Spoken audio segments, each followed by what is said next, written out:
हा विषय मला वाटतं कलेक्टर साहेबांनी आपल्या भाषणामध्ये थोडासा छेडलेला आहे। आत्ताच त्यांनी बोलताना असं सांगितलं की देशी गाईचं जे काही दूध आहे तर त्या दुधाला फार मोठ्या प्रमाणामध्ये मागणी आहे म्हणून। आणि याच्याबरोबर आपल्याला आत्ता ज्यांनी आभार प्रदर्शन केलं त्यांनी अगदी एक सूक्ष्म गोष्ट सांगितली की सेंद्रिय शेती करायची आहे म्हणून। मला असं वाटतं की बाजारात मिळणारं जे पाकिटाचं दूध आहे आणि बाजारामध्ये जे काही अन्नधान्य उपलब्ध आहे या सगळ्या गोष्टींचा जर आपण विचार केला तर आपल्याला असं लक्षात येत राहतं की या गोष्टीमध्ये सत्व नावाची गोष्ट नाही। म्हणजे सत्वहीन गोष्टी ज्या बाजारामध्ये उपलब्ध आहेत त्या आपल्याला आपल्या आहारामध्ये वापराव्या लागतात, ही पहिली महत्त्वाची गोष्ट। आणि आजचा जर आपण पेपर उघडला तर मला वाटतं महाराष्ट्रामधल्या जागरूक सगळ्या माणसांपर्यंत बातमी पोहोचलेली आहे। 600 पोती दुधामध्ये भेसळ करण्यासाठी जे काही मैदा रवा काय वगैरे असेल तर त्याचे बीडमध्ये सापडलेले आहेत। म्हणजे आपल्या विधानसभेमध्ये अशी चर्चा होत राहते की महाराष्ट्राला दूध लागतं दररोज 16 लाख लिटर आणि तयार मात्र होत राहतं 56 लाख लिटर। जर उत्पादन 16 लाख लिटर असेल तर 40 लाख लिटर दूध बाकीचं कुठून येत राहतं त्याचं उत्तर कदाचित बीडमध्ये असेल असं मला वाटतं।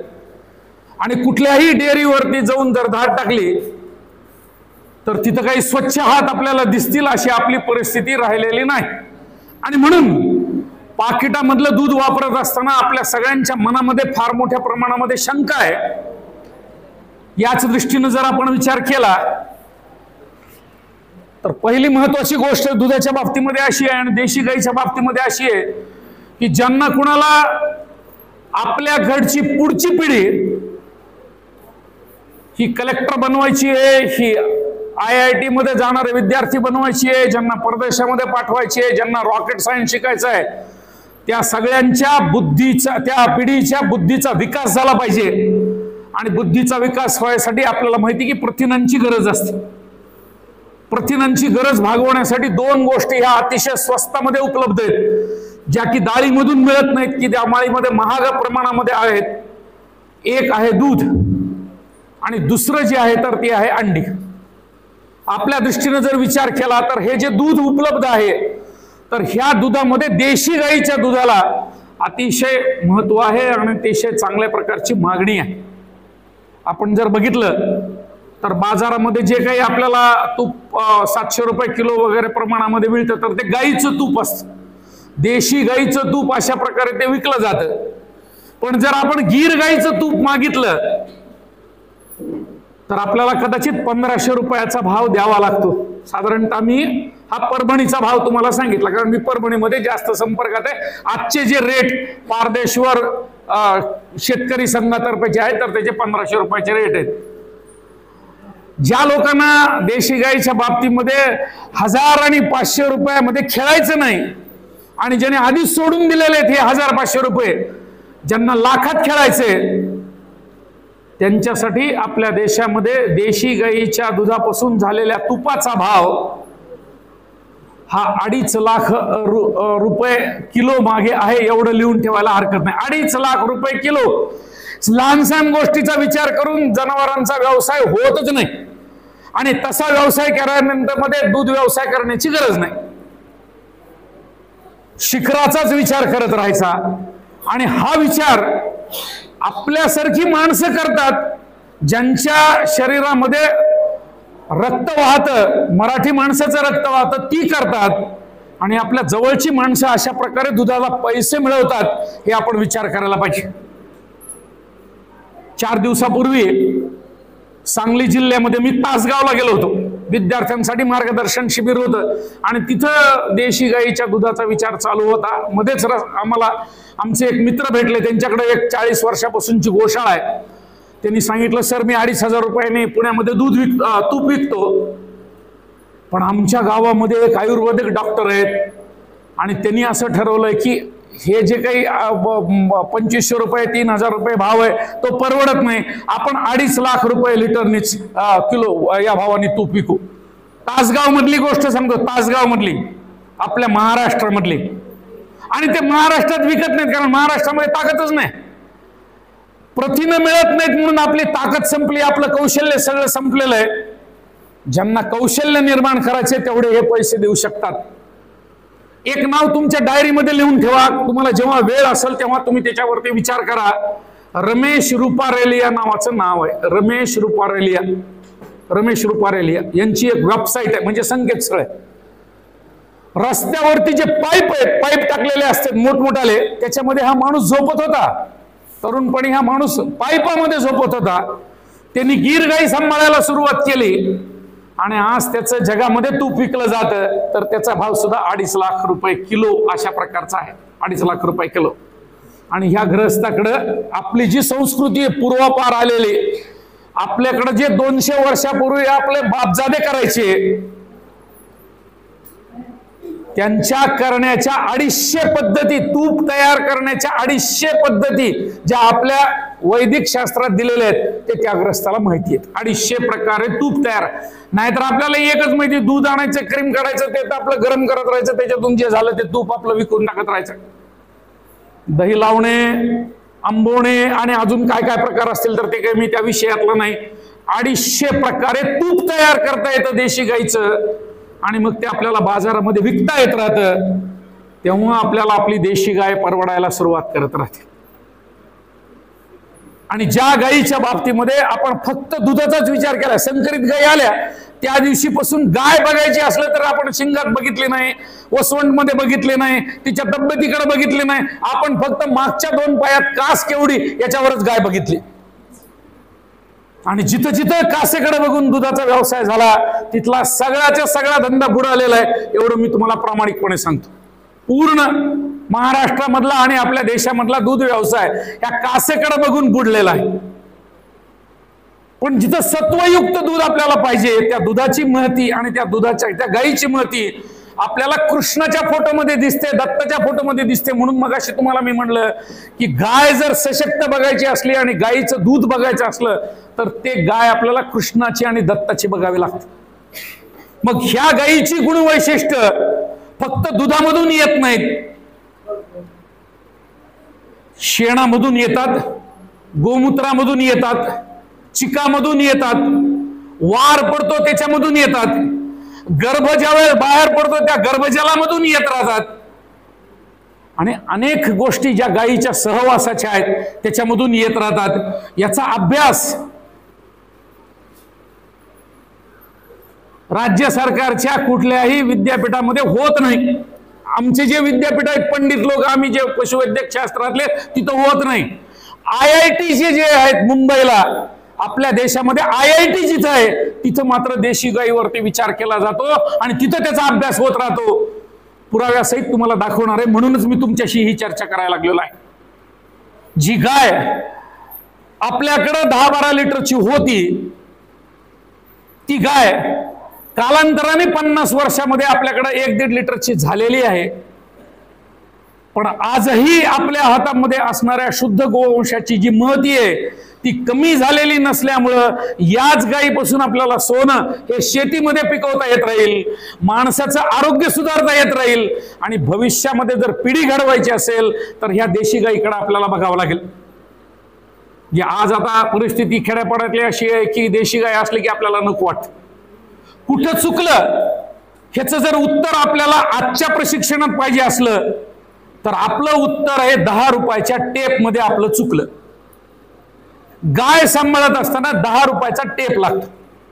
हे टेप म्हणजे आपण जे काही टेलरकडे टेप बघतो तेवढाच टेप, साधा टेप. ह्या टेपवरती परदेशामधल्या लोकांनी आपल्या ज्या गायी आहेत त्या दूध उत्पादनासाठी किती पट वाढवल्या हे मला सांगता येत नाही, कारण माझं गणित कच्चं आहे. तुमच्याकडे जर मोबाईल असेल आणि तुम्हाला जर गुगल काढता येत असेल तर त्याच्यावरती सर्वोच्च दूध देणारी गाय असं टाईप करा, म्हणजे तुम्हाला त्याचं उत्तर मिळेल. सर्वोच्च दूध देणारी गाय ती संकरित असेल भले, पण सर्वोच्च दूध देणारी जी गाय आहे ती जगामधली गाय 125 लिटरच्या पुढची, 150 लिटर पर्यंतची, आणि कुठं वाळवंटात जिथं फक्त पेंडखुसरीचं झाड असतं आणि गोठ्यामध्ये मग 20 डिग्री ते 30 डिग्री असलेल्या टेम्परेचरला म्हणजे तापमानाला गायी सांभाळल्या जातात. तिथं तापमानामध्ये गायी मात्र 125 लिटर ते 150 लिटर दूध देतात. कारण त्यांच्याकडे टेप आहे, त्यांच्याकडे टेप, आपला टेपच गेला. आपल्याला खर्च येतो 10 रुपये आपण करायचे नाहीत असं ठरवलं. महाराष्ट्राने ठरवलं की गाय सांभाळली तर मी, म्हैस सांभाळली तर मी 10 रुपये खर्च करणार नाही. आपल्या महाराष्ट्रातला, आपल्या मराठी मातीतला, आपल्या मराठी नात्याच्या नाळेमधला आमचा एक विद्यार्थी ऑस्ट्रेलियामध्ये काम करतो. 105 लिटर दूध देते तिथं गाय. एक गाय दिवसाकाठी 105 लिटर दूध देत राहते. दिवसाकाठी 3दा पेळली जाते. प्रत्येक वेळी 33 लिटर 35 लिटर 33 लिटर 35 लिटर. पण दुधाकडे ते लक्ष देत नाहीत. दूध पिळल्यानंतर पुढे गेल्यानंतर तिचं जे वजन होत राहतं त्या प्रत्येक वेळेसच्या वजनाकडे तिथल्याकडे मालकाचं लक्ष असतं की ह्या गाईचं जर वजन कमी झालं तर आपल्याला दूध कमी होत राहणार आहे, म्हणून हिचं वजन कमी होऊ देत राहायचं नाही. म्हणून त्या वजनावरती नियंत्रण असतं. आपल्याला माहितच नाही किती किलोची गाय आहे. आणि गाईचं वजन काढायला 7वी नापास विद्यार्थी चालतो. 7वी नापास. छातीचा घेर इंचामध्ये, त्याला वर्ग करायचा, लांबी मोजायची आणि त्याच्या खाली 660 ने किंवा 600 ने गाय भागायचं असेल ते भागायचं, किलोमध्ये वजन निघतं. सोपं गणित. हे 3दा करतात परदेशामधले लोक. आणि म्हणून एकही आजारी गाय ही निरोगी गायींकडे जात नाही. दिवसातून 3दा वजन मोजल्यानंतर जी गोष्ट घडते ती आपल्याकडं 7 दिवसाला एकदा सुद्धा कोणी वजन करत नाही, 7 महिन्याला करत नाही. आणि म्हणून आपल्याकडच्या गाईचं दूध कमी होत राहतं. सगळं दूध जर वजनावर असेल तर हा टेप वापरायला आपल्याला काय अडचण आहे, ही आपल्या मनामधला पहिला प्रश्न असला पाहिजे. साध्या टेपमध्ये ज्या गाईचं वजन वाढत जातं ती गाय माझ्यावरती येते, गाभण राहते, याला कुठल्याही डॉक्टरची आणि शहाणपणे सांगायची गरज नाही. आणि ज्या गाईचं वजन वाढत जात राहतं त्या गाईच्या बाबतीमध्ये दूध वाढत जातं. हा निसर्गाचा नियम आहे. हा निसर्गाचा नियम आहे. आपण जेवढ्या काही 1 कोटी 1 लाख गायी आपण डोळ्यासमोर दिसतात त्या सगळ्या 4 वेताच्या आणि 5 वेताच्या. 4 वेत झाले की रगड झालं. एवढंच आपल्याकडे. आपल्या महाराष्ट्रात, आपल्या भूमीमध्ये, आपल्या मातीमध्ये, आपल्या रक्तामधल्या माणसाकडून 18 वेतासाठी आणि 20 वेतासाठी गाय सांभाळली जाते. ती आपली देशी गाय. 18 ते 20 वेत झाले पाहिजेत, नाही झालेच पाहिजेत. 18 ते 20 वेत. कालवड जन्मली की आपल्याकडे पायाला तरी नाही तर गळ्याला तरी बांधलं म्हणून समजाच. टंगडं बांधल्याशिवाय आपल्याला एकही वासरू दिसत नाही. गावभर पाळणारं वासरू कधी दिसलं का? कधीतरी दिसलं का? आणि दिसत नाही म्हणून सगळे वासरं डबऱ्या मार्कंडेसारखे फुल पोटाचे. 4 महिन्यामध्ये एकदा पोट सुजलं की पुन्हा 4 वर्ष ती कालवड माझ्यावरती येत नाही. देशीची असू नाही तर संकरितची असू. ह्याच्या उलट आपल्या महाराष्ट्रामध्ये जे देवणी जनावरं सांभाळतात त्या लातूर जिल्ह्यामधल्या जळकोट तालुक्यामध्ये कुणकी नावाचं जे गाव आहे, लिहून ठेवा. कधीतरी जायचा योग आला, आपले सोयरे दायर झाले तर आपल्याला उपयोगी पडेल. गेल्या 100 वर्षापासून 9व्या महिन्याला कालवड माझ्यावरती आणतात. ती आपल्या देशी गायीची कालवड आहे. 9व्या महिन्याची. 11व्या महिन्यात गाप करतात आणि कर्नाटकामध्ये विकून टाकतात 75,000ला 80,000ला. तिथं नाही म्हणत कुणी आम्हाला बरबडत नाही म्हणून. जिथं लाल कंदारी गोरे सांभाळतात तिथं भरपूर दूध पाजवतात. लाल कंदारीच्या गोऱ्याला जाम, जळकोट, लोहा, कंधार आणि हाई हंडरगुळी एवढ्या बाजारामध्ये आपल्याकडचे माणसं खरेदी करायला आता जात नाहीत कारण त्यांना ते गोरे परवडत नाहीत. मध्य प्रदेश, आंध्र प्रदेश, तेलंगणा मधले लोक येत राहतात. 60,000, 70,000, 80,000ला गोर, 1.25 वर्षाचंच गोर, दिप्पाड गोर विकलं जात राहत. ते दुधाचा विचार करत नाहीत. एवढा चांगला, एवढा सुंदर केसाळे नावाचे ग्रस्त आहेत. नाव लिहून ठेवा. जळकोट तालुक्यामध्ये केसाळे नावाचे ग्रस्त आहेत. त्यांनी सांगितलं, सर दरवर्षी पाव किलो सोनं खरेदी करतो. आतापर्यंतच्या गेल्या 50 वर्षात एकही दिवस कमी पडला नाही. 50 पाव किलो सोनं दरवर्षी. किती भाव वाढू द्या, करा म्हणा 75,000 रुपये मी घ्यायला तयार आहे, कारण माझ्याकडचे गोरे तेवढ्या किमतीला विकले जात राहतात. करायचं म्हणल्यानंतर ह्या गोष्टी घडतात. ह्या गोष्टी घडतात. ह्या महाराष्ट्रामध्ये प्रत्यक्षात घडतात. दुधाचा थेंब नाही, दुधाचा विचार नाही. आपल्या महाराष्ट्रामध्ये, पश्चिम महाराष्ट्रामध्ये राजगुरुनगरला एक डेअरी आहे.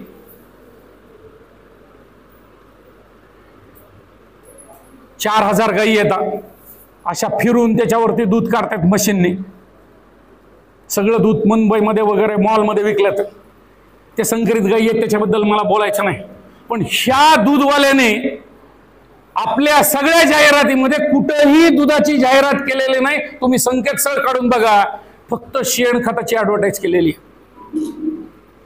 कारण ते शेणखत शेतकऱ्याला देतात, तिथून ते मका घेतात, मका गाईला घालतात आणि गाईचं दूध 60 लिटरचं 50 लिटर काढून पुन्हा शहरामध्ये विकत राहतात.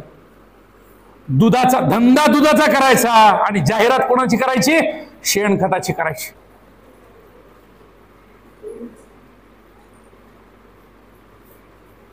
शहाणपण करून 2 महिन्यापूर्वी पुण्याला जाऊन राहिलो. एका घराची वास्तुशांती केली. एवढे 2 गवऱ्या त्या होमाला पाहिजे होत्या. 40 रुपयाला एक. 40 पुण्यामध्ये 40 रुपयाला एक. आपल्याला का जड जाईल 50 रुपयाला विकायला? पूर्ण चमकीचा कागद लावून 60 रुपयाला विकता येत राहील नाही. चमकीच्या कागदाचे 5 रुपये गेले, अजून काही प्रश्न नाही. करावं कुणी? शेणाचे पैसे काय तर गाईचे दुधाचे बोललोच नाही, अजून बोललोच नाही काय. आणि थोडं विज्ञान. सांभाळलेली गाय सशक्त असावी, दष्टपुष्ट असावी, दिसायला चांगली असावी. कृष्णाने बघितल्यानंतर सुद्धा फार चांगली गाय सांभाळतो असं वाटावं. नाहीतर सगळ्या हडकुळ्या गाय. ही माझी गायच नाही म्हणून सांगणार. कृष्ण जर आता जन्मला तर सांगणार माझी गायच नाही. मोकळं सोडा म्हणते संकरित गाय, जसं मोकळं सोडा म्हणतात तशी आपली गाय म्हणते मोकळं सोडा. मोकळं सोडा, मुक्त राहू द्या, 18 तास बसू द्या. जी 18 तास बसते तिला गाय म्हणायचं. जी बसतच नाही तिला गाय म्हणायचं नाही. 18 तास बसली पाहिजे, 14 तास रवंत केलं पाहिजे. बेस्ट, एकदम बेस्ट. सगळ्यात चांगला सांभाळ झाला. उभीच राहिली की समजायचं बिघडलं कुठंतरी. आपल्या गोट्यात कुठंतरी दगड आहेत खालून टोचणारे. मुक्त संचार पद्धतीच्या याच्यामध्ये आपली देशी गाय जरी सांभाळली, पाहिजे तेवढा फायदा, पाहिजे तेवढा फायदा. आणि ह्या महाराष्ट्राला परमेश्वराचं वरदान आहे. खिल्लार गाय जेव्हा आम्ही शिकली 40 वर्षापूर्वी सोनुने साहेब, तेव्हा आमचे शिक्षक लोक आम्हाला सांगायचे, खिल्लार गायीचं जर कास बघायची असली तर मायक्रोस्कोप घेऊन बघावं लागतं. ते सूक्ष्मदर्शक यंत्र असतं ना, त्याच्यातून लहान गोष्ट मोठी दिसते. की खिलार गायला कासच नसल्यामुळे ते म्हणायचे तुम्हाला जर कास बघायची असली तर अशी बघा त्या मायक्रोस्कोप मधून. मायक्रोस्कोपिक आर्डर असा त्याचा शब्द आहे. लोकमत महाराष्ट्रीयन अवॉर्ड कुणाला मिळालेला आहे आणि त्याच्याकडे खिलार 13 लिटरची कशी, हा आपल्या मनात प्रश्न असला पाहिजे. आपल्या मनात प्रश्न असला पाहिजे. 13 लिटर खिल्लार. त्याचं कारण एक आहे की गाय दूध देत असली तर हे गाईचं शाणपण नाही, गाईला शाणपणच नाही. गाईला अनुवंशिकता आहे. चांगल्या वळूकडून आलेल्या कालवडी चांगल्या दुधाच्या होतील, काढल्या वळूकडून आलेल्या कालवडी चांगल्या वळूच्या होत राहतील.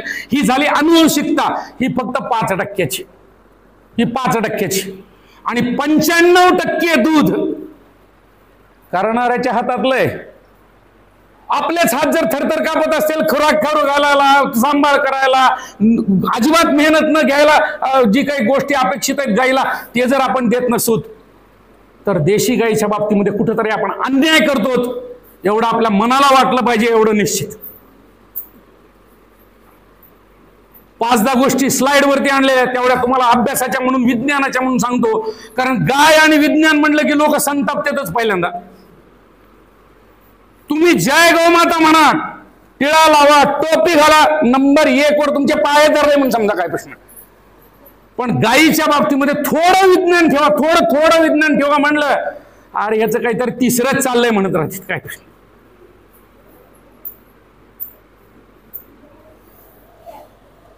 दुसरी स्लाइड आहे का सर? हे आपलं कौतुक महाराष्ट्राचं 11 लाखाचं, त्याच्यातले 9 लाख खिलारचे सोडून देत राहायचे, बाकीचे सगळे 30-35 हजाराचे. किती दिवसात संपतील मला माहित नाही. पुढे आपल्याकडे संख्या कमी होत चालली आणि त्याची काही कारण आहेत. सामाजिक कारण असतात आणि आपल्या आर्थिक कारण सुद्धा असतात. ही सगळी मला मान्य आहेत. त्यातलं पहिलं कारण असं आहे की आपल्याकडे चारा कुरणांची कमतरता. आता चारा नाही राहील.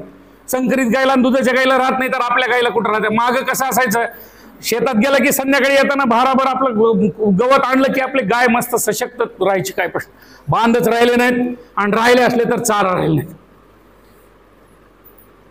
गाळमुक्त धरण, गाळयुक्त शिवार, चारायुक्त शिवार, ह्या सगळ्या संकल्पना नुसत्या शासनाकडून सांगितल्या जात राहतात. त्याच्यातली एक गाय सांभाळायला आपल्याला फार तर 8 गुंठे चारा लागतो. एक गाय सांभाळायला 8 गुंठे. वर्षभरात 5 गायी सांभाळायला 1 एकर क्षेत्र लागतं. एकदल द्विदल दोन्ही आलं, त्याच्यामध्ये दोन्ही आलं.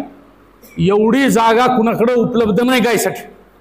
ते न देता नुसता ऊस घातला चालतंय का म्हणतात लगेच. नुसता ऊस दिला का फरक पडायला. 50% ऊस, 70% ऊस, 80% नुसत्या ऊसावर कुठून गाभ राहणार. सगळं फुसकट. बागॅसमध्ये जे दिसतं तेच ऊसामध्ये असतं. गोड आपल्याला लागतो, गोड गाईला लागत नाही, कारण तिच्या पचण्याची आणि पचवण्याची क्षमता वेगळी आहे. म्हणून चारा सगळ्यात महत्वाची गोष्ट. दुसरं, आपल्याकडे जमीन आहे थोडीशी कमी राहिलेली आहे म्हणायला हरकत नाही. संकरीकरण केलं आमच्यासारख्याने. कोणतीही गाय माझ्यावरती आली तर आमच्यासारखा डॉक्टर भरवत नाही असं म्हणत नाही. हा बरं झालं, छान भरवतो. डॉक्टर उलटले पुन्हा भरवतो. अरे डॉक्टर कालच भरवली, आजही भरवतो. जेवढ्या वेळेस बोलवताल तेवढ्या वेळेस भरवणार जर कोण असेल या भूतलावरती तर तो जनावराचा डॉक्टर. तुम्ही सांगायचं ना मी भरवायचे, मी भरवत नाही ही गाय असं म्हणणारा डॉक्टर कधी बघितलात का? देवा शपथ सांगा, कधीतरी बघितला का एकदा तरी? अरे नाही रे बाबा, काल भरवलेली, आता दुसऱ्यांदा भरवायची गरज नसते असं सांगणारा एक तरी डॉक्टर ते नाही सापडणार. जेवढ्या वेळेस म्हणताल डॉक्टर 10 वेळेस उलटलेली आहे, आता भरू नाही ठरले तर उद्या पुन्हा भरवू येतो. ठरत कशी नाही, 10व्या दिवशी माझा आली डॉक्टर भरवू का? भरवा. बुद्धीच कमी आहे. कितव्या दिवशी गाय माझ्यावरती येते आणि कितव्या दिवशी भरवायची असते. एका माझ्यामध्ये 2दा भरवताना नियम कोणता पाळायचा आपल्याला माहित नाही, त्याला तर माहितच नाही. आणि त्याला सरकारी नोकरी, त्याला श्रम ऐकायची गरजच नाही.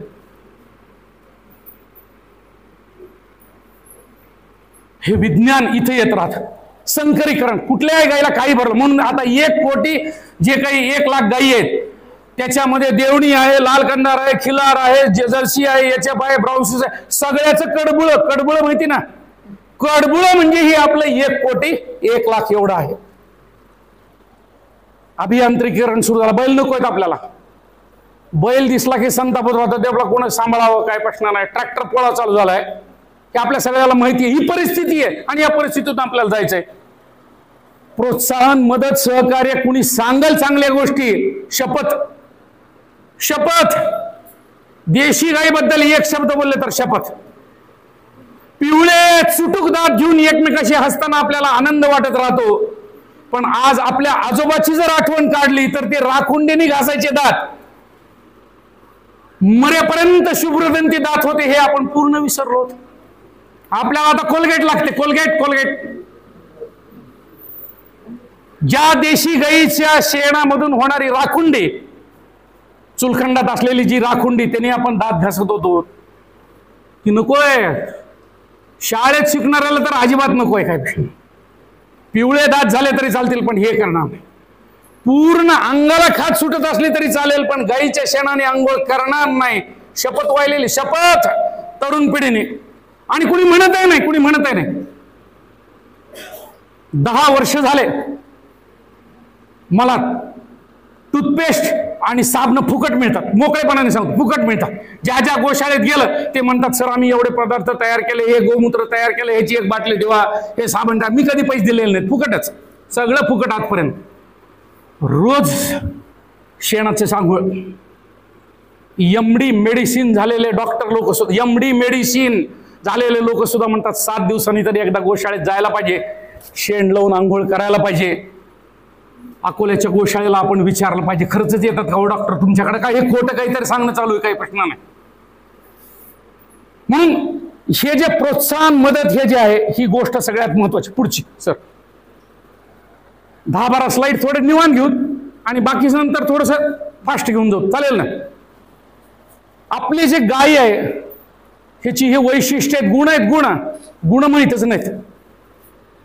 नंबर 1, स्थानिक वातावरणात तग धरण्याची क्षमता. 40 झालं तरी चालतंय, 42 झालं तरी चालतंय, 43 झालं तरी चालतंय.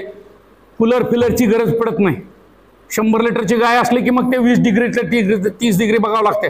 आपली गाय नाही, तेवढं ताकद भरती, जोरदार आहे ताकद.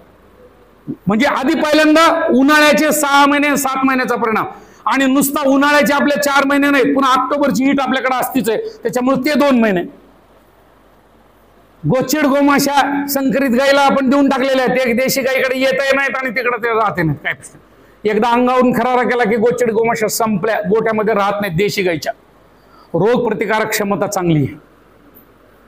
लाल खुरकूत फिळकूत देशी गाईमध्ये फारसं येत नाही, संकरित मध्ये येत राहत. गोचिड ताप देशी गाईमध्ये येत नाही. ताकद चांगली आहे, मुळात ताकद चांगली. जसा चारा टाकाल त्याच्यावरती खाण्याची क्षमता आहे, तेवढं पोचू. काय ते जसं निकृष्ट द्या त्याच्यावरती आम्ही आमचं उदाहरण करू, पण काहीतरी द्या. पोट भरलं पाहिजे, ढेकर आली पाहिजे, आणि ढेकर आणं हे सगळ्यात महत्वाची गोष्ट. खुरं मजबूत आहेत, शेती कामासाठी चांगले, त्याच्यामुळे जनावर कुठल्याही जमिनीमध्ये वापरा. A2 प्रकारचं पौष्टिक दूध. A1 A2 चा मध्यंतरी फार मोठा गजब चालू होता की संकरित गायचं दूध खराब, देशी गायचं दूध चांगलं. त्या संकरित गायच्या दुधामध्ये एक घटक अफू घटक आहे. अफू घटक मराठीमध्ये सांगतो मी तुम्हाला, अफू घटक. पण संसदेनं ह्याला मान्यता दिलेली नाही. असं 2 वेगळं दूध करा असं कोणी म्हणलेलं नाही. पण तरीही देशी गाईचं दूध चांगलं आहे एवढे मात्र मान्यता दिलेली. देशी गाईचं अमृत एवढं दिलेली आहे. आता जर नातवंडाकडं देशी गाईच्या दुधाचा ग्लास घेऊन जर पळत चाललं तर ते नको म्हणताय, चहा पाहिजे म्हणते. सवयच लावली नाही, चवच माहित नाही काय. समजा एखाद्यानं जर अरिष्ट करून जर देशी गाईचं दूध पिलंच तर दुसऱ्या दिवशी ढेंडाळा म्हणून समजायचं. दूध प्यायची क्षमताच राहिलेली नाही काय. इतक्या चांगल्या प्रकारचं असणारं दूध, पौष्टिक. आणि पुन्हा त्याच्यामधलं तुम्हाला एक उदाहरण सांगतो की आम्ही सगळे मास्तर लोक पशुवैद्यक महाविद्यालयाचे परभणीला लाल कंदारी गाई येतात 100 आहेत, आणि उदगीरला जवळपास 70-80 देवणीच्या गाई आहेत. दररोज तिथल्या फार्मचं दूध आमच्या घरी येत राहायचं. माझे एकट्याचे नाही, जेवढे स्टाफ मेंबर आहेत वेटरनरी कॉलेजला शिकवणारे आणि दूध ज्यांच्याकडे देशी गाई येतं त्यांचं विचारा, सगळ्याचे पोरं डॉक्टर आणि इंजिनियर आणि परदेशात आहेत. सगळ्याचे डॉक्टर, इंजिनियर आणि परदेशात. बाकी मग आपले पाकिटाचे दूध चालूच आहेत, काही प्रश्न नाही. जिल्हा परिषदला आयुष्यभर आमच्या फार्मच्या गाईचे, देशी गाईचं दूध पिलं लेकराने, आज परदेशात आहेत. 13,000 गाई सांभाळणारा आपला मराठी माणूस आहे जामखेडचा, नेटके म्हणून. नेटके नाव सांगतो, माझा विद्यार्थी आहे. 13,000 गाई सांभाळतो. जगात दुसऱ्या कुणाला नाही बोलवलं, नेटकेला बोलवलं जामखेडून. कारण देशी गाईच्या दुधावर त्याची गुजराण झालेली आहे. वडील शिक्षक. एका दिवसात 1300 कृत्रिम रेतन करतो. किती? 1300. आपल्याकडच्या डॉक्टरला वर्षभराचं टार्गेट 1300 गाई भरवायचं. वर्षभराचं 365 दिवसात 1300 गाई भरवा एवढं सांगितलंय शासनाने, तरी रडतेत. हे एवढं सांगितलं, इतकं कुठं होत असते का? कुठं गाईच येत नाहीत, काय सांगत राहत. ते 1300 गाई एकाच दिवसात. मग त्या दुधाच्या ह्याच्यावर गाय आली की त्याला कळते कोणती गाय आली. इकडं लगेच गन लोड झाली कृत्रिम रेतनाची की कृत्रिम. 1300 गाई कुठेही याच्यामध्ये नावासहित तेवढ्यासाठी सांगायला लागलो. पुढचा सर, पुढचा. एवढ्या गोष्टी मिळतात. लिहून ठेवायचं असलं तर लिहून ठेवा. दूध तर मिळतं. पहिलं दूध चीक, आणि त्या चिकाचा भाव काय? चिकाचा भाव काय? आपल्याकडे तर फुकटच दिलं जात राहते. खरवस. खरवशीच्या जर वड्या केल्या, खरवशीच्या मध्ये गुळ घालून जर वड्या केल्या तर अनासिन आणि आस्प्रो सारख्या ज्या गोळ्या आहेत त्या 100 गोळ्याची किंमत 700 रुपये आहे. 700 रुपये आहे. 700 रुपये. खरवस नाशिक पुणे भागामध्ये जर गेला तर अर्धा किलोचं ते पॅक मिळते खरवसाचं. 700 रुपयाला विकते. 700 रुपयाला खरवस विकते. आपल्याकडे विकायची सवय नाही, आपल्याकडे विकायची सवय नका नका बाबा, जमतं का नाही की कोण घेतं का नाही की काय. 700 रुपयाला अर्धा किलो सांगितला खरवस. कारण त्या खरवसामध्ये ताकद एवढी आहे, जेवढे जेवढे हार्टचे ऑपरेशन करून आलेत औरंगाबादला, दूधलाख, बजे कमल नयन बजाजला, तेवढ्या सगळ्यांना त्या चिकाच्या गोळ्या लागतात. हार्ट अटॅक आपल्याकडे चालूच आहेत, काय पण 8-10 दिवसाला काय पण. चीक त्याचा भाव, गोमूत्र काय काय करता येत राहील ह्याचं तर म्हणजे अगणित. तुळशीचा रस काढायचा, गोमूत्रात टाकायचा, एक प्रकारचं औषध तयार. शतावरी टाकायची गोमूत्रात, त्याचा एक रस काढायचा, ते दुसरं. आता तर फळांचा रस सुद्धा गोमूत्रात टाकतात, म्हणजे पुन्हा तुरट लागला, असं लागलं तसं लागलं, डोळे चमते जीभ हे काही करायचीच गरज नाही. जेवढे काही फळ आहेत तेवढ्यांचा फळांचा रस गोमूत्रामध्ये टाकून. आणि प्रत्यक्षात आपल्या महाराष्ट्रामधले प्रत्यक्षात ज्यांच्या घरी कॅन्सर झालेला आहे, ज्यांनी गोमूत्र प्यायला सुरुवात केली, 6 महिन्यामध्ये कॅन्सरला पळवून लावलेले लोक आहेत गोमूत्राने. आपला विश्वास पटत नाही, कारण आपले डॉक्टर लोक सांगतात हे फाडा, ते काढा, ते इकडं हे करा, मुंबईला न्या, इकडे न्या. 100% सत्य. आयुर्वेदिक उपचार, पंचगव्य, गोमूत्र आणि ओझोनची थेरपी एकत्रित केल्यानंतर 3 महिन्यात कॅन्सरवर मात. युट्यूबवर जर बघितलं तर जॉर्ज फर्नांडिस पासून संसदेमध्ये सांगणारे लोक आहेत, पण आपल्याला विश्वासच ठेवायचा नाही. नाहीच काय नाही, हे झाला कॅन्सर म्हणलं की गेलंच म्हणून समजाय. काय गोमूत्र, गोबर गॅस, गाय सांभाळायची असली तर गोबर गॅस. आपल्या मराठी माणसानं 3000 रुपयात गोबर गॅस तयार केला. 3000 रुपयात. तुम्ही तुमच्या गुगलला सर्च करा सर, 3000 गोबर गॅस आहे. प्लास्टिकची निळी टाकी जी मिळते ना बाजारात 700 रुपयाला, तशा 2 टाक्या, एकामध्ये 1 टाकायच्या, काय बाकीचे पाईपलाईन वगैरे करून घेत राहायचे. एक गाय असली की तेवढी 3000 रुपयाचा गोबर गॅस. सरकारने गोबर गॅस आणला, त्याला एवढे तडे गेले की गॅस कोणीकडे गेला ते कळलंच नाही. सरकारी योजना प्लास्टिक मध्ये होते, प्लास्टिक मध्ये. आणि गोबर गॅस असल्याशिवाय गाय सांभाळण्यात मतलब आहे काय नाहीच, जनावर सांभाळण्यातच मतलब नाही. आपल्या घरच्या घरी करत राहायचं, घरच्या घरी आपल्या स्वतःसाठी गोबर गॅस. MSCBचं लाईट बंद झालेलं आहे. अत्यंत चांगली गोष्ट. मी कॉलेजला होतो, पाठीमागे 100 गायी होत्या. 25 वर्षापूर्वीचा गोबर गॅस सगळा बंद पडलेला होता. कुठंतरी खुमखुमी असल्यामुळे म्हणलं नाही नाही नाही, आपल्यामुळे मुली राहतात इथं 100, त्यांना स्वयंपाकासाठी गॅस लावायला पाहिजे म्हणून तिकडचा दुसरा गॅसचं युनिट घेतलं, त्याच्यातून पाईपलाईन केली, मुलींच्या वसतिगृहाला दिलं. चहा प्यायला गेलो, मुलींना बोलवलं की म्हणलं आता तुमच्या वसतिगृहाला गोबर गॅस मिळेल, ह्याच्यानंतर तुम्ही सिलेंडर खरेदी करू नका. 1800 रुपये किमतीचा प्रायव्हेट मधून घेत होत्या मुली सगळ्या. दुसऱ्या दिवशी मुली सगळ्या माझ्याकडे आल्या, म्हणल्या सर एक शब्द करायचा नाही गोबर गॅस बद्दल. म्हणलं काय झालं? आमच्या स्वयंपाक करणाऱ्या मावशी म्हणल्या की ते गोबर गॅसवर स्वयंपाक करायला 3 तास लागतात, मी तुमच्याकडे थांबणार नाही, स्वयंपाक करणार नाही, त्याच्यामुळे आम्हाला हे गोबर गॅसच नको. बंद. 3 तास नाही 4 तास जरी आपल्या घरामध्ये लागले तर जर फुकटात स्वयंपाक होत असेल आणि गोबर गॅसच्या त्या सिलेंडरचे पैसे वाचत असतील तर पैसे वाचणारी दुसरी यंत्रणा कुठलीही उपलब्ध नाही. म्हणून गोबर गॅस, म्हणून गोबर गॅस. आणि देशी गाईचं महत्व गोबर गॅसमध्ये आहे. उरलेल्या याच्यामध्ये पुन्हा खत, किती प्रकारचे खत करायचे तुम्ही सोनवणे साहेबाला विचारा बाबा. सेंद्रिय खत पाहिजे असेल तर गाईचंच, त्याच्याशिवाय होतच नाही. पद्मश्री मिळाली पाळेकर साहेबांना. नैसर्गिक शेती, सेंद्रिय शेती, सगळे प्रयोग देशी गाईच्या शेणावरचे.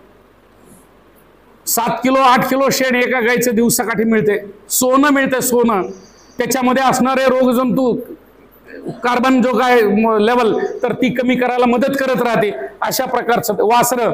मी तर गोऱ्याचं तुम्हाला उदाहरण सांगितलं की किती चांगल्या प्रकारचे आहेत. आणि बाकीची आता हे उत्पादनांची संख्या 1000 काय लिहिली आहे तुम्ही विचारताल, काय 1000? मागच्या वर्षी गुजरातला गाऊटेक नावाचं संमेलन झालं होतं. गाऊटेक, गाऊ म्हणजे काय आणि टेक म्हणजे टेक्नॉलॉजी. गाईच्या पासून तयार करणाऱ्या साहित्याचं संमेलन.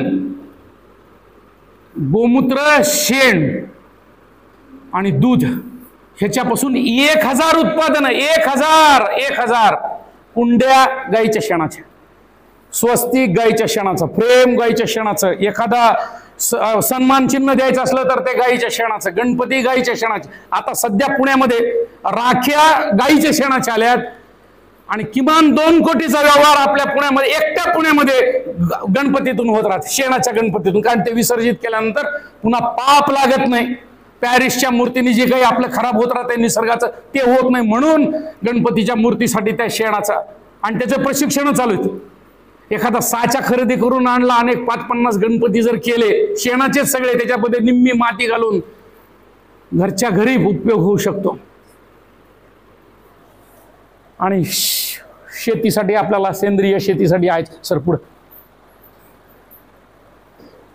शेतीला जोड होत राहील. बैल मिळाले तर कुटुंबासाठी रोजगार होत राहील. सकाळी 1 तास, संध्याकाळी 1 तास. गाय सांभाळायची असली तर सकाळी 1 तास, संध्याकाळी 1. दिवसभर गायीकडे बघून काही फायदा होत नाही. 1 तास सकाळी आणि 1 तास संध्याकाळी. चारा टाकला, पाणी टाकलं, पाण्याची सोय करून ठेवली, सकाळच्या धारा काढल्या, काय जखमावरती औषधोपचार केला, दिवसभर निवांत. संध्याकाळी पुन्हा तेवढंच काम, संपलंच. दिवसभर आपण आपल्या कामासाठी मोकळे. 50 गायी असल्या तरी 1च तास काम, 1 गाय असली तरी 1च तास काम. आणि घरच्या मंडळींना म्हणजे महिलांना तर त्रासच द्यायचा नाही. शेण तर काढायलाच लावायचं नाही. ह्याच्यानंतर शेण काढायचं असेल तर कुणीही गाय सांभाळणार नाही. मुक्त संचार गोठ्यामध्ये पडू देत राहायचं. 2-3 महिन्याला एकदा कधीतरी ट्रॅक्टरने उचलत राहायचं, बस चला झालं, काय प्रश्न. काय करायचं रोजच्या रोज ते शेण काढून. एवढे सगळे फायदे. औषध होऊ शकतात, औषधाचं दूध म्हणजे औषधी दुधाचा वापर करू शकतो. आपल्याकडं 17-18 रुपये जेव्हा दुधाला भाव होता 8 वर्षापूर्वी कोरोनाच्या अगोदर, तेव्हा आपल्या महाराष्ट्रामधली एक महिला, दूध उत्पादक महिला, बाटलीमध्ये दूध भरायची संकरित गायचं, 52 रुपये लिटरने विकायची. किती? 52 रुपये लिटरने विकायची. 15 रुपये डेअरीचा भाव. मॉलमध्ये ती 52 रुपये. अनटचड असलं की पैसे मिळतात.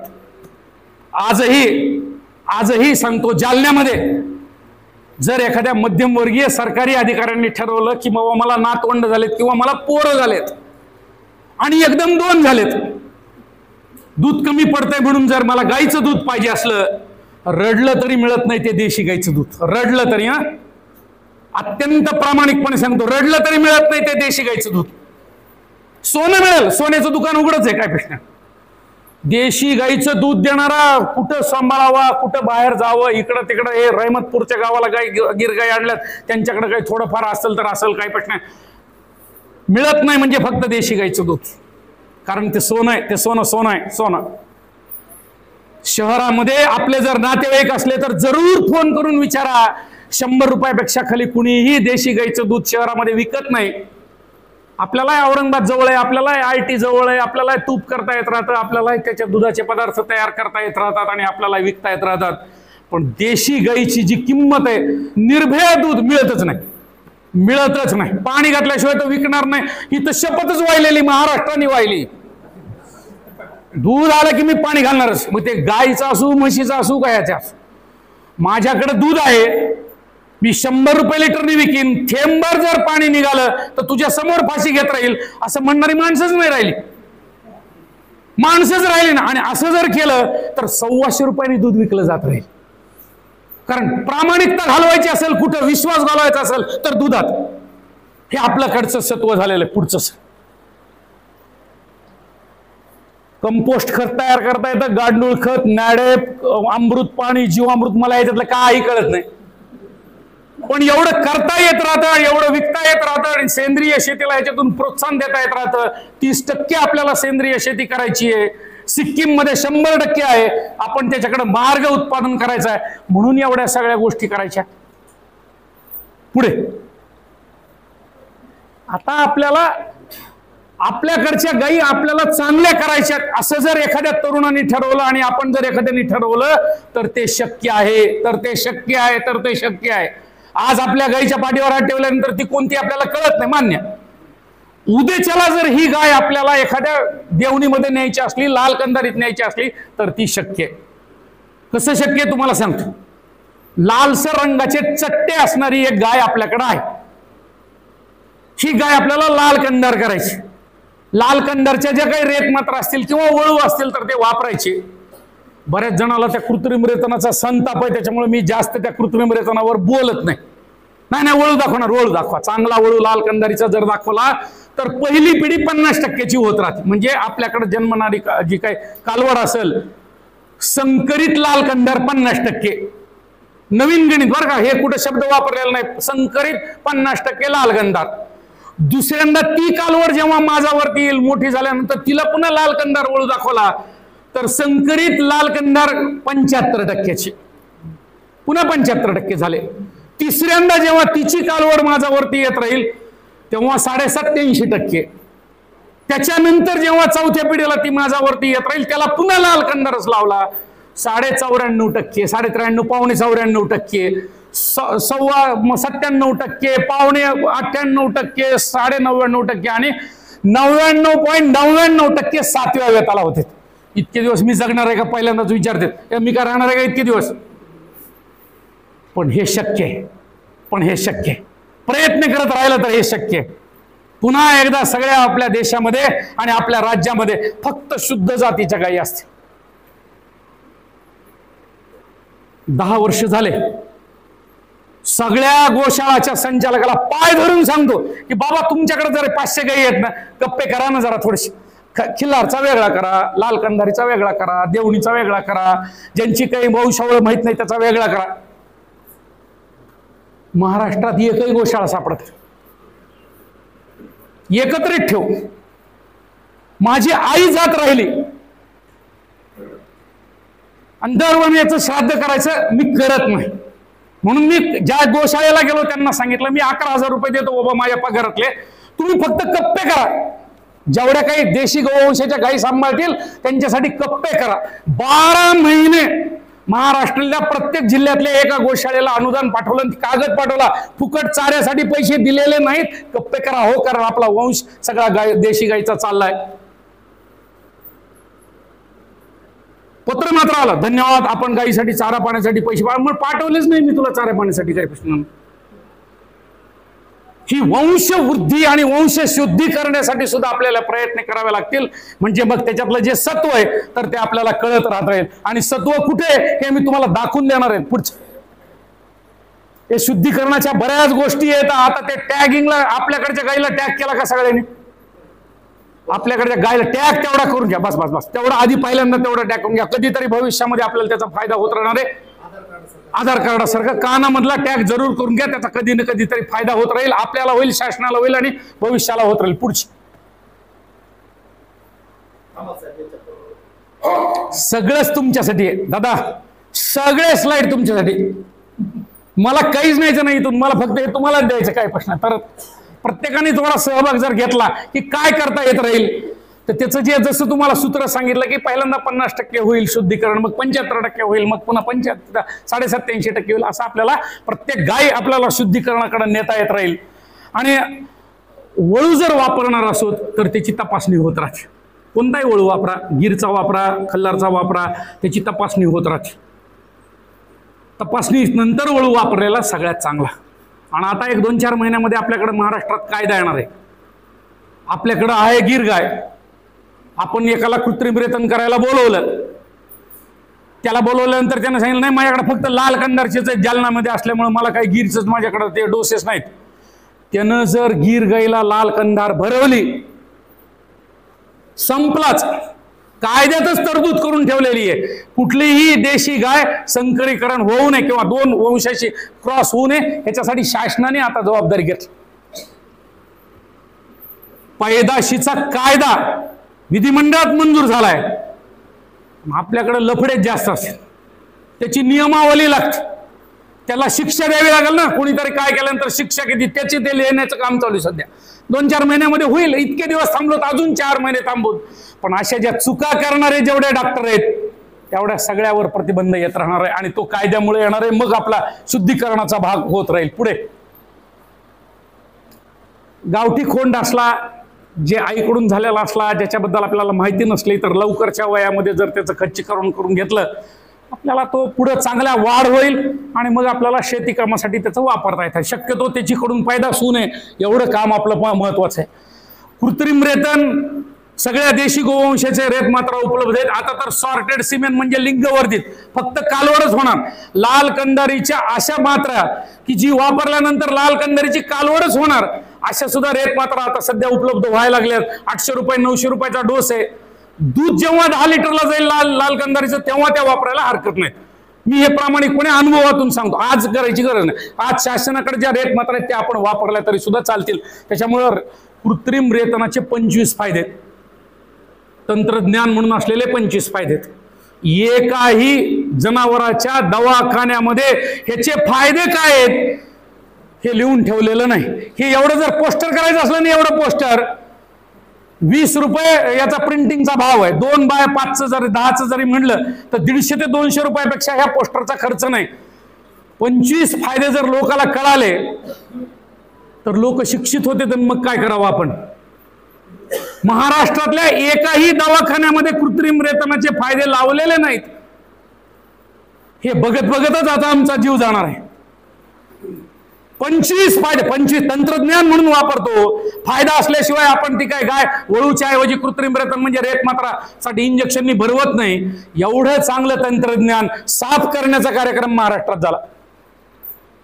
म्हणून कायदा सुद्धा येणार आहे आणि हे तंत्रज्ञान आपण वापरलं पाहिजे. लाल कंदारी असेल तर लाल कंदारीला लावून घ्या. लाल कंदारीची रेत मात्रा फायदा जास्त आहे. विकृती असेल एखादी, त्या वंशासारखी दिसत नसेल, काही वाकडी तयार झालेली असेल, आंधळी एखादी झाली असेल, पांगळी झालेली असेल तर ती त्याचा पुन्हा पैदास करू नका. याच्यात सुद्धा आपला फायदा आहे. त्याच्यात आपली आनुवंशिकता वृद्धी होत राहते. वळूची निवड, चांगला वळू तयार करणं ही आपली जबाबदारी आहे. आपल्या भागामध्ये वापरायसाठी वळू चांगला असला पाहिजे, त्याची तपासणी करून घेतली पाहिजे, त्याचाच पुन्हा पुन्हा वापर केला पाहिजे, तो शुद्ध वंशाचा असला पाहिजे. याच्यासाठी आपल्याला प्रयत्न करता येत राहतील. आणि जेवढ्या प्रकारे देशी गोवंशाचा विचार करता येत राहील तिथं आपल्याला पुढे जाता येत राहील. पुढं हा गाय सांभाळायची असली तर मगाशीच सांगितलं, कालवड घरी झाली. आता सध्या कोणती कालवड झाली तर तिला मोकळी सोडायची, दिवसभर पळू द्यायची, संध्याकाळी आपोआप घरी येत राहते गायीकडं. 9व्या महिन्यात माझाला 250 किलो शरीर वजन 9व्या महिन्यात माझाला. आपल्या महाराष्ट्रामध्ये 9व्या महिन्यात माझाला हा प्रयोग अहमदपूरमध्ये झाला. अहमदपूरमध्ये लाल कंदारीच्या कालवडी 9व्या महिन्यात माझा. फक्त मोकळ्या सोडाव्या लागतात. खाय प्यायचं मी काहीच बोलणार नाही. 9व्या महिन्यात मग बांधून ठेवलं म्हणलं की सत्यानाश. मग त्याच्यावर माशा बसतात, मग ते ओलीत बसते, मग तिथं ते डास होते, मग चिलट होते, मग त्याची वाढ होत नाही. हे सगळं होत राहत. पळालेल्या जनावराला काहीच नाही, माशी नाही, गोमाशी नाही, काहीच नाही, तब्येत जोरदार. पहिल्यांदा कालवड माझावर आली की 2 वेळेस सोडून द्यायला पाहिजे. कधी कालवड माझावर आली की 2-3 वेळेस सोडून द्यायला पाहिजे. तिसऱ्या माझाला भरवली पाहिजे. गाय सुद्धा विल्यानंतर पहिला मास सोडायचा, दुसऱ्या माझाला भरवायची. या वर्षी रंगपंचमीला जर गाय विली तर पुढच्या वर्षी रंगपंचमीला विली पाहिजे. हे आपल्या डोक्यात असलं पाहिजे 100%. आणि येते.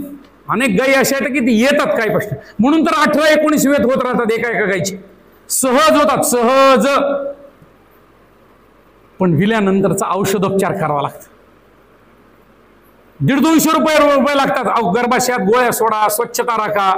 पोटॅशियम परमॅनेंट नावाचं औषध आहे.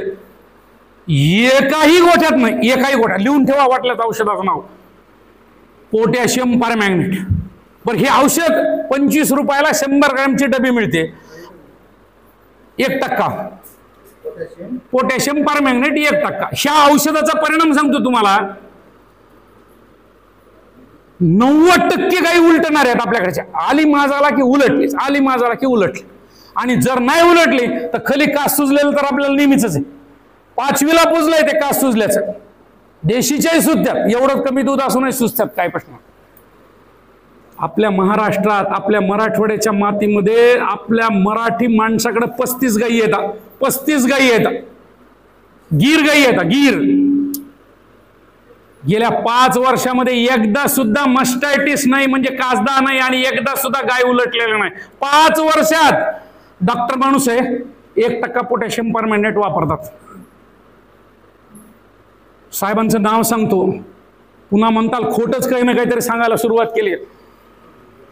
डॉक्टर खापरे साहेब बोरीला आहेत. 25 वर्ष मेडिकल करून आता गायीमध्ये उतरलेत. 5 वर्षात एकदाही कासदाह नाही, एकदाही सुद्धा गाय उलटलेली नाही. आपल्याकडचे उलटूच परेशान. गाय उलटायली आपला खिसा उलटायला, गाय उलटायली आपला खिसा उलटायला लागला. काय प्रश्न. आणि एवढ्यासाठी सगळ्यात महत्वाचं तंत्र म्हणजे गाय सांभाळायची असली तर जसं मी 10 रुपयाचा टेप म्हणलो तसं दुसरं तंत्र म्हणजे गायीच्या गोठ्यामध्ये थेंबर पाणी नसलं पाहिजे. कोरडा गोठा आणि पुन्हा मोजा नोटा, हे तर आमचं आहेच. मरेपर्यंत आम्ही हेच सांगणार, कोरडा गोठा आणि मोजा नोटा. जिथं जिथं पाणी टाकलं गायीवरती मेलाच ते गेला, गाय गेली, सगळंच गेलं. थेंबर पाणी नाही प्यायला. भरपूर कितीही पाणी पाजू द्या, 24 तास पाणी पिऊ द्या, गोठ्यात पाणी नाही. कोणी धुवायला गाय सुरुवात केली मला माहित नाही. कधी कृष्णाने गाय धुतलेली बघितली का तुम्ही सांगा? कधीतरी धुवायला गेलो होतो म्हणून काही प्रश्न नाही. माणसं जेव्हा गायीकडे जायचे तेव्हा खरारा करायचे. खरारा, नारळाच्या काथ्यानं केलेला खरारा, त्याच्यात गाय स्वच्छ होत राहायची. त्याच्यात नको असलेले केस जायचे, त्याच्यामधली धूळ जायची, गोचिड गोमाशा जात राहायच्या. याला काय ताजीतवानी करणं म्हणायचं. आता जे पाईपाचा फरार एकदा सुरू केलं, अंडरपॅन्ट ओली, गोठा ओला, गाय ओली, दिवसभर ओलच. आणि मग त्याच्यामधले रोगजंतू एकदा कासेमध्ये गेले की मेले सगळेजण. काय कोरडा गोठा, 1% पोटॅशियम परमॅंगनेट, आणि त्याची जर महती आपल्याला कळाली तर दर वर्षाला 1 वेत आपल्याला मिळत राहतं. आणि मग त्या दुधाची किंमत आपल्याला कळू शकते. हे तुम्हाला सांगितलं 18 तास बसली पाहिजे आणि 14 तास रवण केलं पाहिजे. ह्याच्यात पैसे खर्च झाले का? आपली गाय बसली नाही, डॉक्टरचा काही दोष आहे का? बसली पाहिजे. गोठा म्हणजे मऊ शेण पडलेला असलं की त्याच्यावर गाय बसतेच. खुर्चीत गाय बसत नाही, सोफ्यावर गाय बसत नाही, गादीवर गाय बसत नाही, शेणाच्या लादीवर ते मस्त बसते, राणीसारखी बसते. 14 तास रवंथ. जे काय खाऊ घातलं तर ते सगळं रवण. तुम्ही खाऊ घालत नाहीत हे मी मानणारच नाही, कारण महाराष्ट्रीयन माणूस आहे. आपल्या पोटात घालायच्या अगोदर गाईला जोपर्यंत गोग्रास देत नाही किंवा गाईचं पोट भरत नाही तोपर्यंत आपण खातच नाही, याची मला खात्री आहे. 14 तास रवंथ, दिवसाकाठी 18 तास निवांतपणा, बस गाय सांभाळ, ओके. 10 गाई असल्या तर 5 गाई 8 गाई गाभण असल्या पाहिजेत आणि 8 दुधात असल्या पाहिजे. लिहूनच ठेवायचं. 5 गाई असल्या तर 4 दुधात आणि 4 गाभण. त्याच 5 मधल्या 4 दुधात आणि 4 गाभण असल्याच पाहिजेत, असल्याच पाहिजेत. संपलं. दूध उत्पादन भरपूर. पुढचं सेंद्रिय शेती होईल, पर्यावरणाला कुठलाही अपाय होणार नाही, हरित दूध निर्मिती होईल, चांगल्या प्रकारचं विषमुक्त दूध उत्पादन होईल, गो उत्पादन होतील, कुटुंबाच्या आरोग्यात सुधारणा होतील, आपली पुढची पिढी चांगल्या प्रकारची होत राहील, पैसे तर मिळतीलच मिळतील. आणि आपल्याला ताकदवान आणि बुद्धिवान आणि विचारवंतांची फौज तयार करायची. नाहीतर रोज पेपर ओढला की ह्याने त्याला काय म्हणलं आणि त्याने त्याला काय म्हणलं. आता तर वाचवणं सुद्धा झालंय. पेपर वाचल्यानंतर तुम्हाला दिसतंय ना, हे त्याला काय म्हणला आणि ते त्याला काय म्हणला. हे संस्कारच नाहीत आपल्यावर. आपल्यावर महाराष्ट्रातल्या माणसावर हे संस्कारच नाहीत. काय संस्कारक्षम पिढी पडवायची. आणि म्हणून आपल्याला ही गाय पाहिजे. हे गोबर गॅसचं चित्र आहे. कुठलाही ताण नसला पाहिजे, गाय मोकळा असला पाहिजे. आपण गोठ्यात गेलं की यावी, चाटावी, बस आपण तिच्याकडे मानेवरून हात फिरवत राहावा, 1 तासभर तिच्याबरोबर राहावं निवांत. दुधाचे तर पदार्थ कराल तेवढे कमी, कराल तेवढे कमी, काय वाटेल ते दुधाचे पदार्थ. आणि आपल्याला फक्त 10च गोष्टी माहिती आहेत: श्रीखंड, तूप, पनीर, लस्सी, खवा वगैरे वगैरे. अमूलचं मात्र आलेलं हळदीचं दूध आपल्याला गोड वाटत राहतं, अमूलचं. आणि हळदीचं दूध घालून आपल्या आईनं, आपल्या म्हातारीनं आपल्या पाठीमागे जे कप धरला, ग्लास धरला, त्याच्यासाठी मी नाही पिणार. अमूलच्या मात्र पॅक मध्ये 1 लिटर मध्ये हळदीचं दूध, आणि ते 150 रुपये लिटरनी आपल्याला विकत राहणार. चिमटभर हळद आपल्यात मराठवाड्यातली. काय घालाल ते कमी आहे दुधामध्ये, जे घालाल ते कमी आहे. सगळ्या प्रकारच्या वनस्पतींचा काढा दुधामध्ये घाला आणि ते विकायला सुरुवात करा. 150 रुपये 200 रुपये लिटर ब्रँड. पुढची हे मी मगाशी आपल्याला सांगितलं की वर जर गाय असेल तर तिला आपल्याला शुद्धीकरणाकडे नेता येत राहते. 100% शुद्ध करता येत राहतात. 1 कोटी नाही 2 कोटी असले तरी आपण त्या करू शकू. पुढच्या पिढीला आपण मेसेज देत राहतो की बाबा अशा प्रकारे आपल्याला गीर करायची असली गीर करा, दुधासाठी गीर करा. खिल्लार पाहिजे असली शेती कामासाठी खिल्लार खिल्लार खिल्लार खिल्लार खिल्लारशी पैदास करा, खिल्लार मिळत राहतील. पाहिजे त्या गोष्टी आपल्याला ह्या वंश पैदाशीमध्ये येत राहतील. पुढे हे आपले दृश्य, हे आपल्या मराठवाड्यातले फोटो बरं का. पांढरी गाय लाल वासरू, काळी गाय पांढरं वासरू.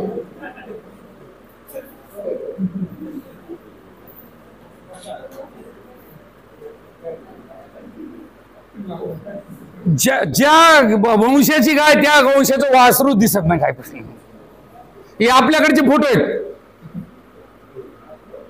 कधी झालं की काय कळायलाच मार्ग नाही. काय प्रश्न.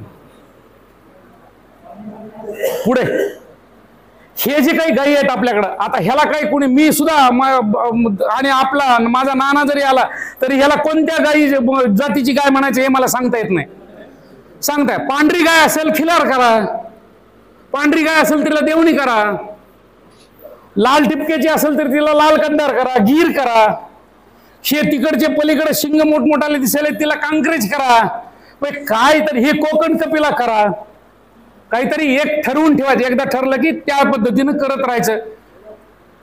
5-7 पिढ्यामध्ये बरोबर शुद्ध होत राहते. आणि ती शेवटची जी आहे 99% ती शुद्ध समजायची, ती शुद्ध समजायची, ती असतेच. काही प्रश्न नाही. पुढे एवढं मात्र होऊ नये एवढं बघा. एकाच प्रकारची आपली निवड केली की ती चांगले होत राहते. नेक्स्ट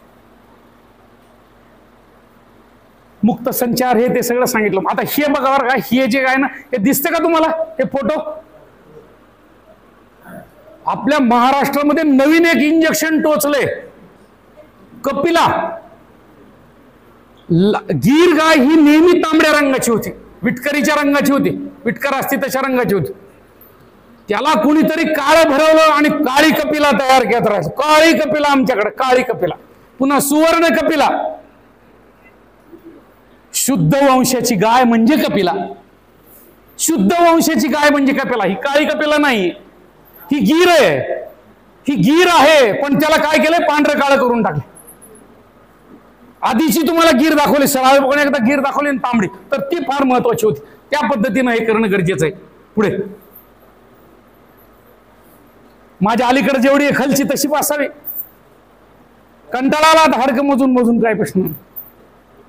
पाठीमागून ढोपर बघितलं तर घागरी सारखं असावं. हे ढोपर घागरी सारखं. हे अलीकडचं खालचं संपलंच. पुढे झाले सर. आता काही तुम्हाला थोड्या बात, हे तक्त्यामध्ये हे जर ढोपरावरची जर ते हाडूक वर आलं शेपटाच्या वरचं, तर त्याचे हाडा असणारी गाय ताकदवान नसती, त्याची रोगप्रतिकारक क्षमता कमी, तिचं दूध कमी असं. आणि इकडची जर गाय असली अशी तर हिची दूध उत्पादन क्षमता चांगली. आपल्या महाराष्ट्रात ऐका ना, जास्त वजनाची ताकदवान ठेवायची आणि जास्त गोल गरगरीत मागून दिसला. आपल्या महाराष्ट्र शासनाने 2003-04 साली शासनाने दुग्ध स्पर्धा घेतल्या होत्या. लाल कंदारीचं दूध किती, देवणीचं दूध किती, खिलारचं दूध किती, याच्या स्पर्धा घेतल्या. आपल्या मराठवाड्यामध्ये 18 लिटरची देवणी गाय सापडली. 18 लिटरची देवणी गाय शासनाच्या रेकॉर्डवरती आहे. लाल कंदार 14 लिटरची सापडली. पुढच्या वर्षीपासून स्पर्धा बंद. स्पर्धा असल्यानंतर लोक प्रयत्न करतात, लोक दूध वाढवतात, बाकीच्यांना प्रेरणा देऊ शकतात. अतिशय चांगला प्रयोग जिल्हा पातळीवरती करायचा. आपल्या भागामध्ये लाल कंदार चांगले आहेत. लाल कंदार 1-2 अजून काय गिर असतील तर त्या घ्या. देशी गोवंशाचं दूध वाढवण्यासाठीची प्रयत्नाची वर्षाची स्पर्धा. 3-4 दिवस दूध काढून बघायचं. ज्याचं चांगलं असेल त्याला बक्षीस देत राहायचं. त्याच्यातून दूध वाढते. आता काहीच नाही, दूध वाढवलं तरी काही नाही, काहीच नाही. शासनाला तर देणं घेणंच नाही. म्हणून आपल्याला आपल्या पद्धतीमध्ये हे पुढे नेत राहायचंय. तर तब्येत चांगली असणं गरजेचं आहे. नेक्स्ट सर झाले का हे जालना 2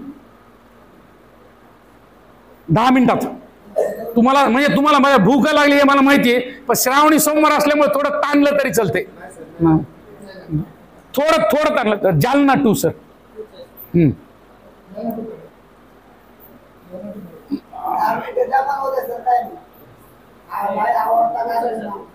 दुसरे बघा वर सर.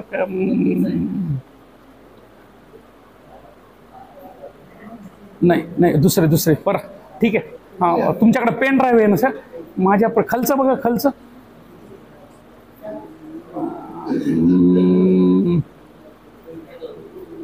हे KVK जालना लिहिले ते नाही, माझा पेन ड्राईव्ह टाका. माझ्या पेन ड्राईव्ह मध्ये जालना टू 100% आहे बॅक. नाही नाही ABC नाहीच माझ्या.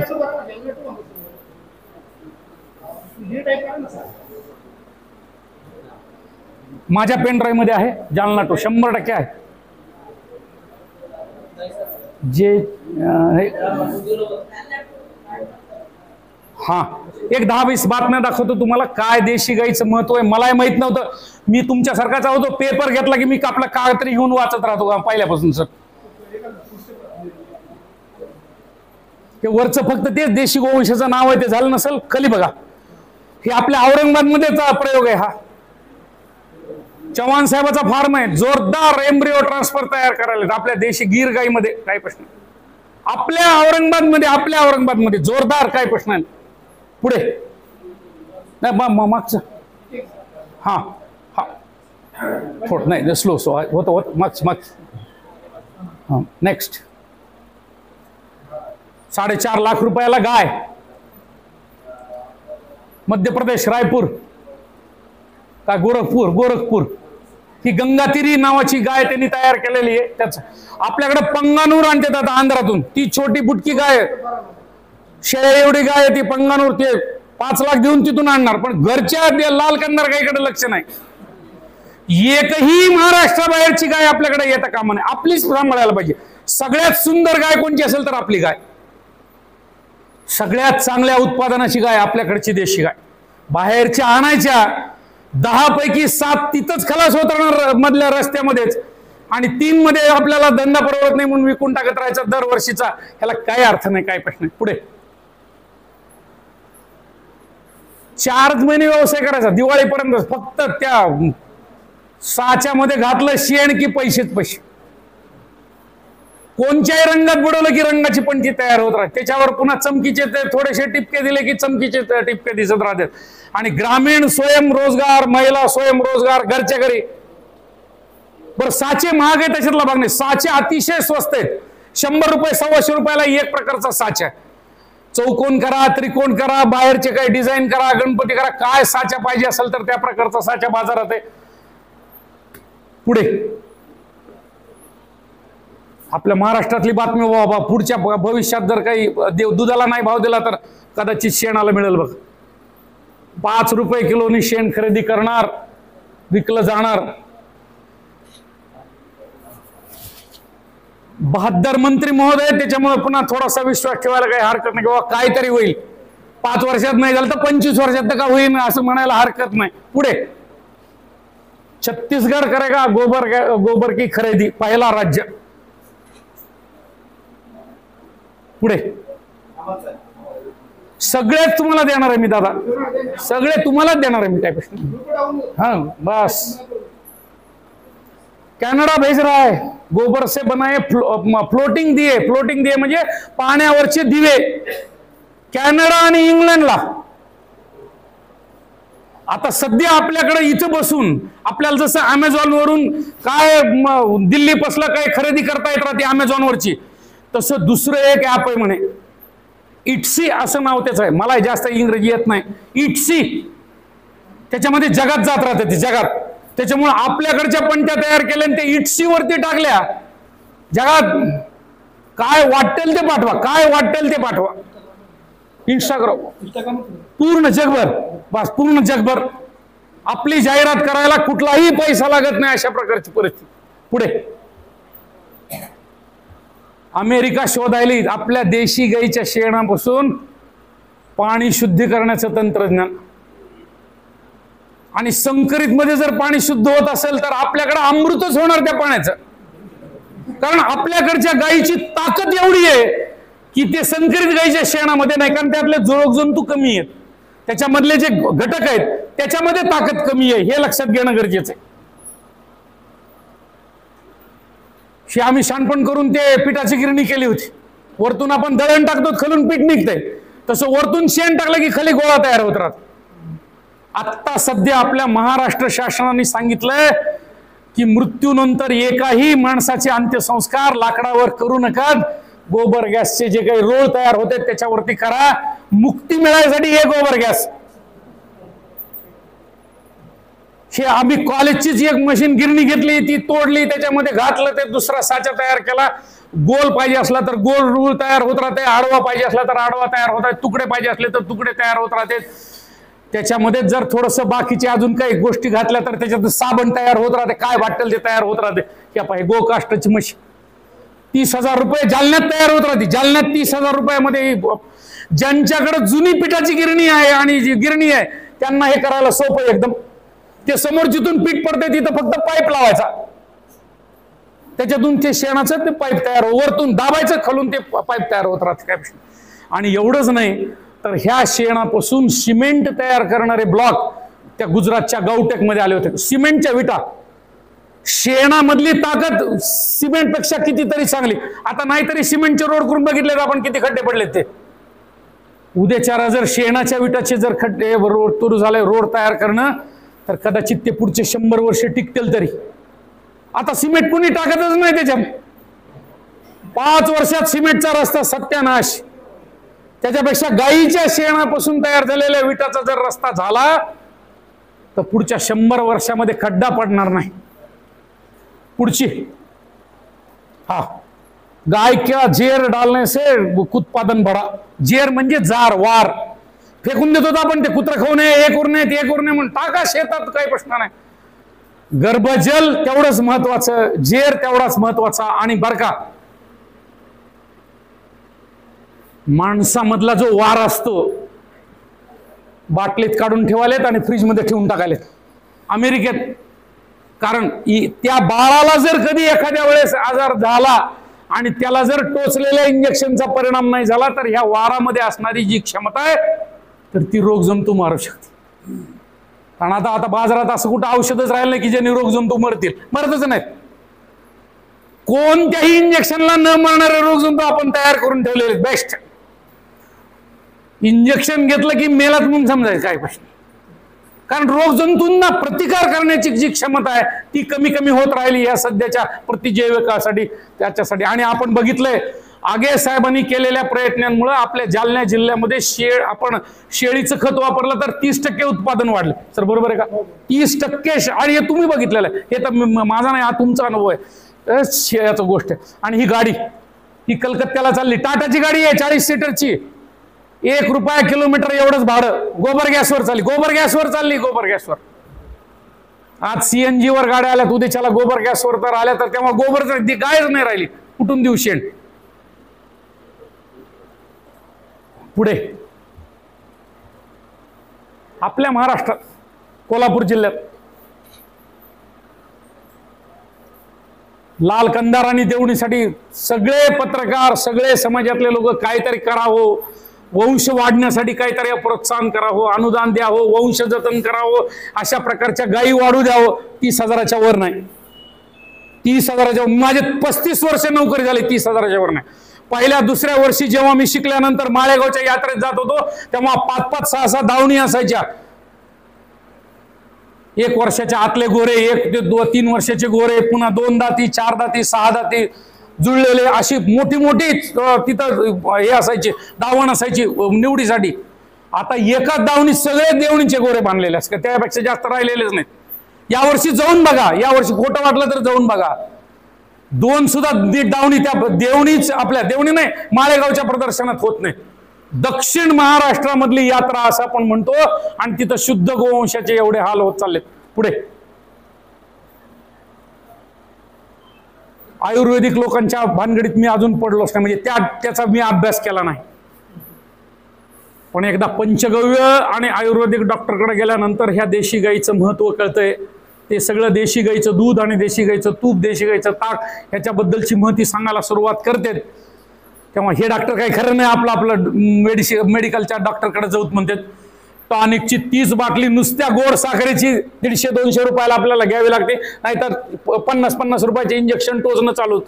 टॉनिक इंजेक्शन जे दुधामध्ये आहे त्या कुठल्याच टॉनिक मध्ये जगामध्ये कधीच नाहीये. नेक्स्ट,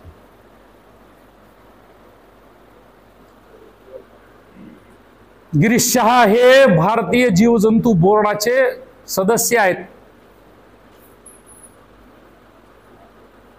जगाला जर दिशा द्यायची असेल तर गोमूत्र आणि शेण याचा उपयोग होणार आहे, अशा प्रकारचं मार्गदर्शन चालू आहे त्यांचं. नेक्स्ट, पंचगव्य प्रतिरोधक क्षमता. IIT मध्ये आणि सगळ्या नॅशनल इन्स्टिट्यूटला याच्यावरती संशोधन चालू आहे. आम्ही म्हणलं ना तुम्हाला, शासनाचे जे विद्यापीठ आहेत तिथे याच्यावरती संशोधन होत नाही. असं कुठे संशोधन करत असतात का म्हणतात काय? भटकर साहेबाचं नाव ऐकलं का? भटकर साहेबाचं, विजय भटकर, महाराष्ट्र भूषण. भटकर साहेबाच्या हाताखाली 50 लोक PhD करावं लागले देशी गाईवरती. देशी गाईवरती संगणकामध्ये ज्यांनी कळस गाठला ते आता पुन्हा देशी गायचे. कारण आपलं जे समाज आहे ह्याच्यामध्ये विषमुक्त अन्न, विषमुक्त दूध, निर्भय दूध याच्यासाठीचे प्रयत्न करायचे आहेत आपल्याला. म्हणून हे सगळे प्रयत्न आहेत. पुढे,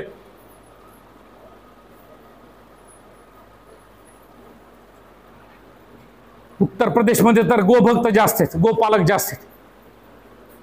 हेल्थ ड्रिंक म्हणजे आरोग्याचं वर्धक अशा प्रकारचं गोमूत्र म्हणून तिकडं शासनाने परवानगी दिली की प्यायचं असलं तर हेल्थ ड्रिंक म्हणजे आरोग्याचं जर काही पेय प्यायचं असलं तर गोमूत्र प्या म्हणून. पुढे, हे आपल्या अपेक्षा आहेत.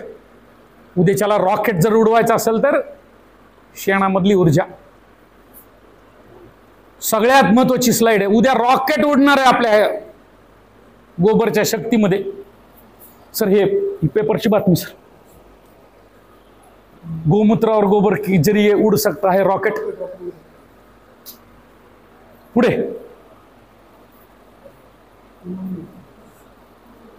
काढले आपल्याला दिसत नाही ती गोष्ट वेगळी. काढले लोकांनी, थोडं निघालं असेल पण काढलंय. उद्याच्याला आपण सांभाळीन कदाचित जास्त यायला लागलं तर, चांगली सांभाळी तरी येणार आणि सगळं सोन्याच्याच रूपात येणार अशातला भाग नाही. आरोग्याच्या रूपामध्ये येणार, पैशाच्या रूपामध्ये येणार, समृद्धीच्या रूपामध्ये येणार, शेती समृद्धीच्या रूपामध्ये येत राहणार. पुढं, जेवढ्या इंडस्ट्रीज जालन्यामधल्या धूर टाकतात त्याच्यावरती नियंत्रण. ही आपल्या बीडची बातमी, बीडची 100 टन खत निर्मिती. ठीक आहे. एड्स, एड्स वरती इलाज. सर, गाईच्या मदतीने एड्स वर इलाज आणि कॅन्सर साठी देशी गाय. बस की झाले का? हे एक महिलांनी वाचा. आणि हे अजूनही खेडेगावामध्ये आणि अनेक आपले जे ज्येष्ठ नागरिक आहेत त्यांना माहिती आहे की एखादी प्रसूती जर आडलेली असेल तर थोडस शेणाचा अर्क टाकलेला जर गोमूत्र पाजवायला सुरुवात केली 2-3 दिवस, सगळं व्यवस्थित, काहीच नाही. पुन्हा दवाखाना बघायची गरज नाही. म्हणजे बघू नका असं मी म्हणणार नाही, कारण ते त्यात विज्ञान नाही. हे गोमूत्रापासून लाईट तयार करायची दीप ज्योतीचा एक प्रयोग आहे, आपल्याकडे बऱ्याच जणांनी केलेला आहे. हे काही प्रश्न नाही. पुढे, भटकर साहेबांनी आमच्या पुस्तकाला प्रस्तावना दिलेली आहे. देशी गोवंश नावाचं पुस्तक आहे. आमचं पुस्तक याच्यासाठी म्हणतो की मार्कंड्यासारखे 50 मार्कंडे जिथं देशी गायीवरती विचार करतात त्यांनी एकत्रित येऊन हे पुस्तक लिहिलेलं आहे. ज्यांच्याकडे देशी गाय आहे त्यांनी सकाळकडून हे 200 रुपयाला पुस्तक आहे, तुम्ही मागवा अमेझॉनवरून, तुम्हाला फायदा होत राहील. तुमच्याकडची ही यादी वाचत आहे. आणि त्याच्यासाठी प्रस्तावना साहेबांनी काय लिहिली बघा, गोपूजा ते गोविज्ञान हा शब्द भटकर साहेबांचा आहे. एकच लक्ष, सगळ्या गायी सारख्या असाव्यात, आपल्या तरी गोठ्यात. एक काळी, एक पांढरी, एक दोन्हीच्या मधली, एक तिघ. काय करून ठेवलं कळायला मार्ग नाही आणि म्हणून दूध खराब झालं. सगळ्या स्लाइड सगळ्यांना द्या. फोन नंबर दिलेत. आज तर फार उशीर झालाय, 3:30 वाजले. तुम्हाला म्हणजे 5-10 प्रश्न तर आपण घेऊतच. ज्यांना भूक लागली त्यांच्यासाठी त्यांना जाऊ द्या सर, बाकीच्यांशी विचारा. बरोबर, हा मग काय प्रश्न, मग मला ते जास्त त्याची काळजी, काही प्रश्न नाही. आता तुमचे प्रश्न विचारा आणि जोरात विचारा. मी जेवढ्या जोरात बोललो तेवढ्या जोरात विचारा. मास्तर असल्यामुळे थोडा आवाज मोठा आहे, बाकी काय हे नाही. काय मी तुमच्यातला माणूस, काय प्रश्न